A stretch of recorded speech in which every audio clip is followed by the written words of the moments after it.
فتوحات کیا ہیں، کس لیے ہوتی ہیں؟ یہ اللہ کا دین غالب کرنے کے لیے ہوتی ہیں۔ ہم تو کسی اور نظریے سے دیکھتے ہیں، لیکن اصل یہ ہے، آج بھی ہمارا فرض یہ ہے کہ ہم خود مسلمان بن جائیں اور دنیا پر اسلام غالب کرنے کی بھرپور جدوجہد کریں، محنت کریں۔ یہ آج کیونکہ یہ تو فرض ہے دین کو قائم کرنا، وَأَنْ أَقِيمُ الدِّينَ، کہ تم دین کو قائم کرو، نہ صرف اپنے آپ پہ بلکہ ساری دنیا پہ، کیونکہ رسول بھجوائے اللہ تعالیٰ نے اس لیے ہے کہ هُوَ الَّذِي أَرْسَلَ رَسُولَهُ بِالْهُدَىٰ وَدِينِ الْحَقِّ لِيُظْهِرَهُ عَلَى الدِّينِ كُلِّهِ وَلَوْ كَرِهَ الْمُشْرِكُونَ وَلَوْ كَرِهَ الْكَافِرُونَ۔ اللہ تعالیٰ نے تو رسول کی بعثت کا فیصلہ کیا ہی اس لیے ہے، ہدایت اور دین حق دے کے بھجوائے اپنے رسول کو، بالہدا و دین الحق، لیظہرہ علی الدین کلہ، تاکہ تمام ادیان باطل پر، من گھڑت دینوں پر اس کو غالب کر۔ اگرچہ یہ بات کافروں کو ناگوار ہے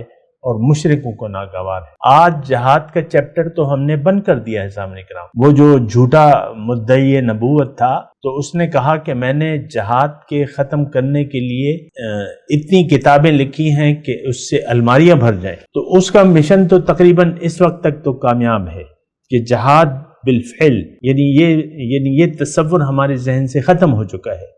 قتال فی سبیل اللہ۔ ہم خود مسلمان نہیں ہیں تو دوسروں کو کیا یعنی دنیا میں کیا اسلام پیش کریں گے یا ان کو دعوت دیں گے؟ ہم خود سب سے بڑے دشمن ہیں اسلام کے اس وقت سامنے کرام۔